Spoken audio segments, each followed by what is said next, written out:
Good morning, friends. So today we are discussing about NCERT first chapter, that is real numbers. Okay. So we have already discussed real numbers earlier in 9th class about rational numbers, irrational numbers. So the first topic that we are going to discuss as per 10th class chapter is Euclid's division lemma. So the first topic is Euclid's division lemma. Before going to start Euclid's lemma, first we have to understand that what is lemma. A lemma is basically a short proven statement which is basically used to prove some different statement and algorithm. ठीक है ना? Lemma basically एक short proven statement होता है जो already proved है, जो किसी फर्दर स्टेटमेंट या एल्गोरिथम को प्रूव करने के लिए काम में आता है. Here this method is applied to find out SCF of two numbers as well as three numbers. In NCERT it is of two numbers, but in RD you find question of finding SCF of three numbers also by this particular method, and its formula is A is equal to BQ plus R, where such that A is greater than B. ठीक है, A and B are two numbers for which we have to find SCF. Q is just like question, R is just remainder. अगर इसको हम division algorithm से compare करें तो dividend is equal to divisor into question plus reminder. ये उसी logic से या उसी फॉर्मूले से डिराइव किया गया है. ठीक है, डिवाइडेंड डिवाइजर क्वेश्चन रिमाइंडर. अगर R की एग्जिस्टिंग कंडीशंस की बात करें तो R की एग्जिस्टिंग कंडीशन जो है वो इस तरीके से होती है कि R lies between 0 and B such that it is greater or equal to 0 but less than B. R या रिमाइंडर की वैल्यू हमेशा B से छोटी होगी, 0 होगी या 0 से ग्रेटर होगी. B डिसाइड करता है कि R की वैल्यू क्या क्या हो सकती है. For example, if B is 2 then possible values of R are 0 and 1. If B is 3 then possible value of R is 0, 1 and 2, like this. If B is 4 then 0, 1, 2, 3, 5, 0, 1, 2, 3, 4, like this. ठीक है, तो हम इसको अप्लाई करते हैं SCF find out करने के लिए. ठीक है, so let us see one example of first question of first exercise so you can understand more about this particular thing. So our first question is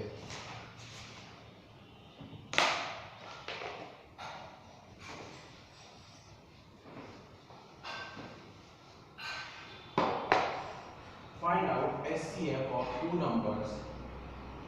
Find SCF of 135 and 225 by Euclid's division lemma.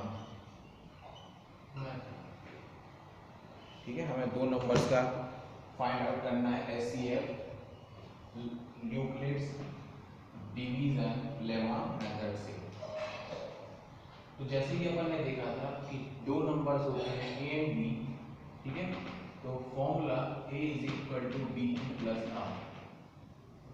हम जानते हैं कि A is greater than B होता है, तो इस question के हिसाब से अगर A is 225 bigger number and B is 135. अब इसको हम इस फॉर्मूले में पुट करते हैं. सो 225 इज इक्वल टू 135. सबसे पहली चीज इसको कब तक सॉल्व करना है, तो SCF आपको उस स्टेप में आके मिलेगा जिस स्टेप में रिमाइंडर 0 हो जाए, या फिर इसको जब तक सॉल्व करते रहना है जब तक कि रिमाइंडर की वैल्यू 0 ना हो जाए.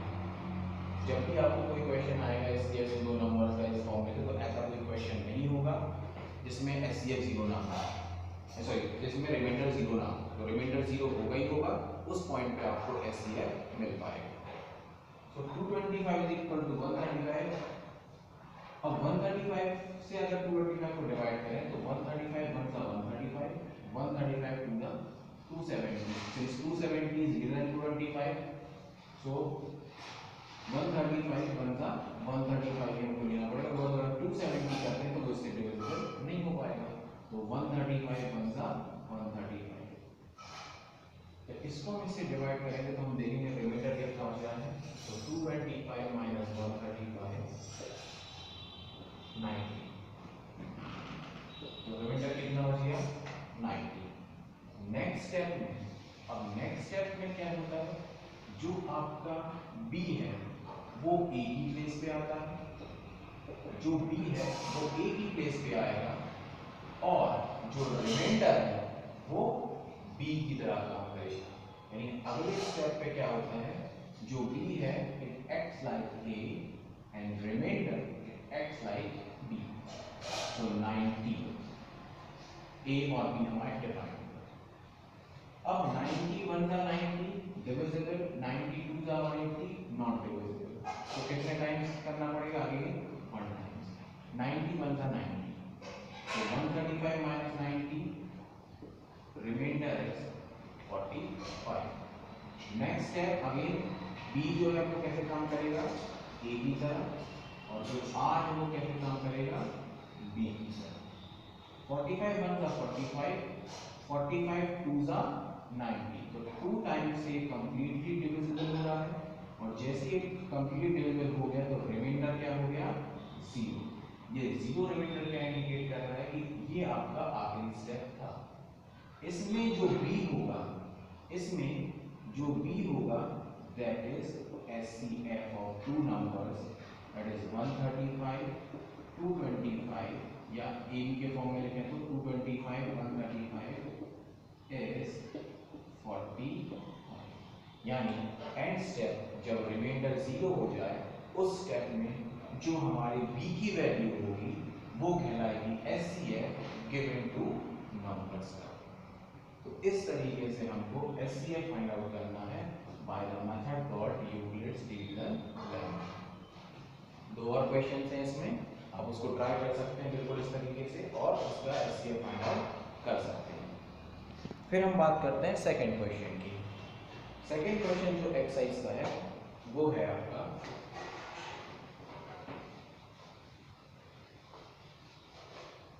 सेकंड क्वेश्चन की बात करें तो सेकंड क्वेश्चन क्या बोल रहा है, show that any positive odd integer is in the form 6q plus 1 6q plus 3 और 6q plus 5 where q is some integer।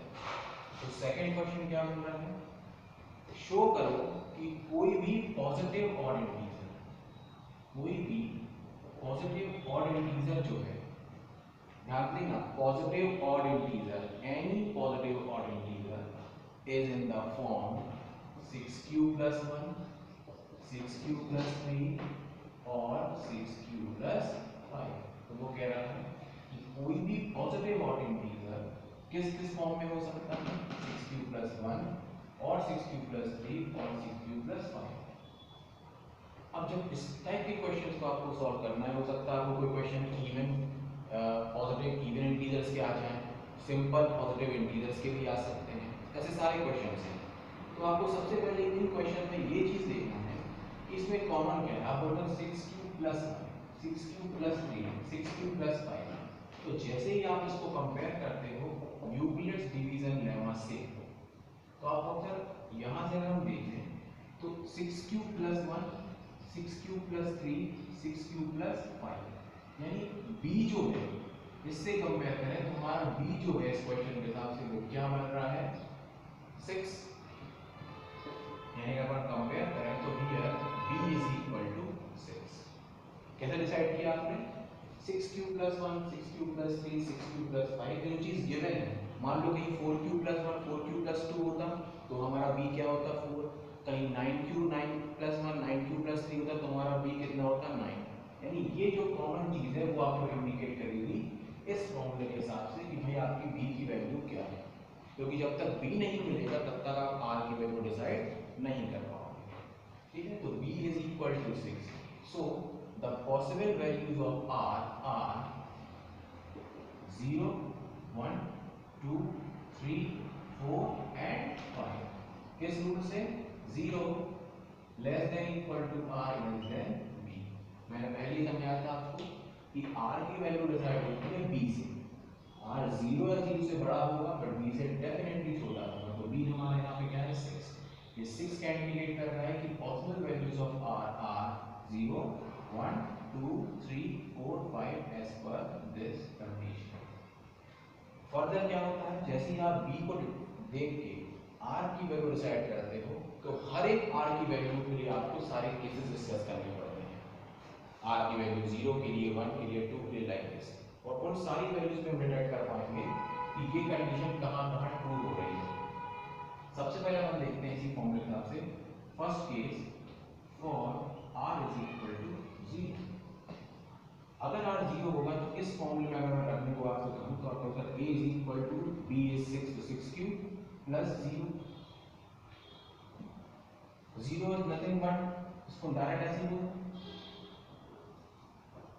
6 cube को देखो मैं क्या लिख सकता हूं। अगर आप 6 क्यूब को इस तरीके से लिख दें तो कोई दिक्कत तो नहीं, ठीक है। 2 इंटू 3 क्यूब, 2 इंटू 3 क्यूब।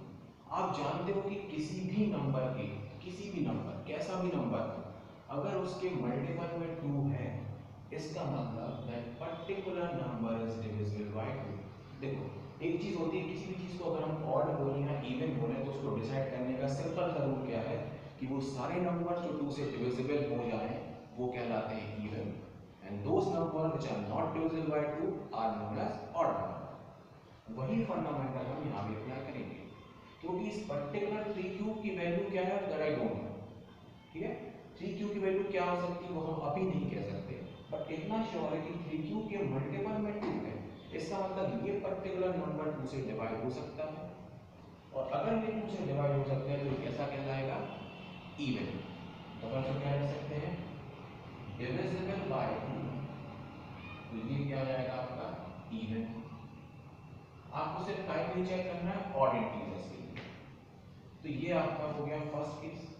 फिर आपने कहा सर हम चेक करते हैं r की वैल्यू 1 के लिए।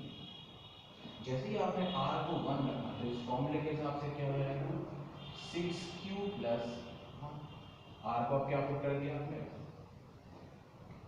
क्या इससे 2 कॉमन निकाला जा सकता है, नहीं निकाला जा सकता। इस पूरी वैल्यू से 2 कॉमन नहीं निकाला जा सकता, इसका मतलब ये पर्टिकुलर नंबर कैसा है, नॉट डिविजिबल बाय 2। और अगर कोई चीज 2 से डिविजिबल नहीं है, इसका मतलब वो कैसी है, ऑड है। ऑड इंटीजर कोई पहला प्रूफ हो गया आपका 6q plus 1 odd, 6q plus 1, ठीक है। फिर थर्ड केस क्या होगा, थर्ड केस होगा रिमाइंडर की वैल्यू 2 के लिए। तो r की वैल्यू 2 रखेंगे तो a is equal to 6q plus 2। इस 6q प्लस 2 से हम 2 को कॉमन निकाल सकते हैं, भाई यहां से भी 2 कॉमन निकल जाएगा, यहां से भी 2 कॉमन निकल जाएगा, तो इसको आंसर लिख सकते हैं 2 into 3q plus 1। Again 3q plus 1 की वैल्यू क्या है वो अभी अपन डिसाइड नहीं कर सकते, बट अगेन इस वैल्यू के मल्टीपल में 2 है, which indicates that this particular number again divisible by 2। ये भी क्या हो सकता है, divisible by 2। और अगर ये 2 से divisible है तो ये कैसा है, even नंबर है, ठीक है। सिमिलरली हम r की वैल्यू 3 की बात करेंगे, तो r की वैल्यू अगर 3 लेते हैं तो a is equal to 6q plus 3। क्या इसमें से 2 कॉमन लिया जा सकता है, नहीं। अगेन 6 से तो निकल सकता है बट 3 से 2 कॉमन नहीं निकल सकता, तो आप क्या बोलोगे, तो यहाँ से भी 2 कॉमन नहीं निकल सकता। अगेन ये क्या होगा, नॉट डिविजिबल बाय 2, इसका मतलब ये कैसा हो जाएगा, odd. Next step 6q plus 1 first odd and 6q plus 3 next odd, ठीक है। सिमिलरली r की वैल्यू अगर आप 4 लेते हो तो a is equal to 6q plus 4, 6q plus 4 से हम 2 कॉमन निकाल सकते हैं, तो बन जाएगा 3q प्लस 2। अगेन इस पूरे नंबर के मल्टीपल में 2 है, इसका मतलब ये डिविजिबल होगा 2 से, इसका मतलब ये क्या हो जाएगा, even. And last value of r is 5। Again a is equal to 6q plus 5, again it is not divisible by 2, ठीक है, not divisible by 2, again this value is 1, ठीक है। तो देखो ध्यान से r की वैल्यू 1 पे 6 क्यूब प्लस 1, r की वैल्यू 3 पे 6 क्यूब प्लस 3 एंड r की वैल्यू 5 पे 6 क्यूब प्लस 5। क्या और कोई वैल्यू मुमकिन है लेना? नहीं है, क्योंकि सारी वैल्यू हमें लेनी है। तो आप ध्यान से देखोगे इस क्वेश्चन में ऑड पॉजिटिव इंटीजर्स की बात की, तो आप ध्यान से देखो ऑड पॉजिटिव इंटीजर्स के लिए 6 क्यूब प्लस 1 है, 6 क्यूब प्लस 3 है, 6 क्यूब प्लस 5 है। अगर सपोज यही question even positive even integer जाता, अगर यही क्वेश्चन पॉजिटिव इवन इंटीजर से होता तो फिर आंसर क्या होता? 6 क्यूब होता, 6 क्यूब प्लस 2 होता या 6 क्यूब प्लस 4 होता। अगर यहाँ पे पॉजिटिव इवन इंटीजर लिखा होता तो फिर यहाँ पे होता 6 क्यूब प्लस 2, 6 क्यूब प्लस 4। या अगर ऑड इंटीजर ना बोल के डायरेक्टली बोल देते एनी पॉजिटिव इंटीजर, सिर्फ positive integer, so that can be odd as well as even. तो उसमें आपको सारे केसेस ये दिखाने पड़ रहे हैं वैसे ही कि इसमें हमारे ऑड भी चल रहे हैं, इवन भी चल रहे हैं, ठीक है ना। यहाँ तो आपने सारी वैल्यूज ले ली। अब मान लो कभी आपको फिर क्वेश्चन इस तरीके से आते हैं कि ऑड या इवन, तो आप आर डिसाइड कर सकते हैं। मतलब अगर सपोज आपको डायरेक्ट करना है तो आप क्या बोलोगे, सर ऑड के लिए इन सारे केसेस में से हम वो आर ले लें जो ऑड है, तो ये हमें सिर्फ ऑड केस देंगे। मान लो ये क्वेश्चन ऐसा होता कि पॉजिटिव इवन इंटीजर, तो आप क्या बोलते हैं पॉसिबल में से सिर्फ हम वो वाले आर लेंगे जिससे हमको इवन वैल्यूज मिलती। और अगर सिर्फ पॉजिटिव इंटीजर लिखा रहता तो आप क्या बोलोगे, तो हम सारी वैल्यूज लेंगे, उसमें इवन भी रहेंगे, उसमें ऑड भी रहेंगे, ठीक है। वैसे कोई दिक्कत नहीं है, पूरा कर लीजिए, सबसे बेटर है। बट चाहो तो आप ऑड के लिए सिर्फ ऑड वैल्यूज पे ले सकते हो, इवन के लिए इवन वैल्यूज पे, और सिर्फ अगर इंटीजर मेंशन है ऑड और इवन नहीं, तो आप सारी वैल्यूज दिखा सकते हो। It is a combination of even as well as odd. Clear? तो इस टाइप के क्वेश्चन हमेशा सॉल्व करना है। सबसे पहले आपको देखना है कि आपका बी क्या है। बी को जैसे आप जज कर पाते हो उस हिसाब से आर की पॉसिबल वैल्यूज क्या है, and then after try to solve each and every case of R, और उसके हिसाब से आपको चीजें मिल पाएंगी कि ऑड पॉजिटिव इंटीजर के रिगार्डिंग कैसी कंडीशन है, इवन पॉजिटिव इंटीजर के रिगार्डिंग कैसी कंडीशन है, या सिंपल पॉजिटिव इंटीजर के रिगार्डिंग कैसी कंडीशन है। क्लियर?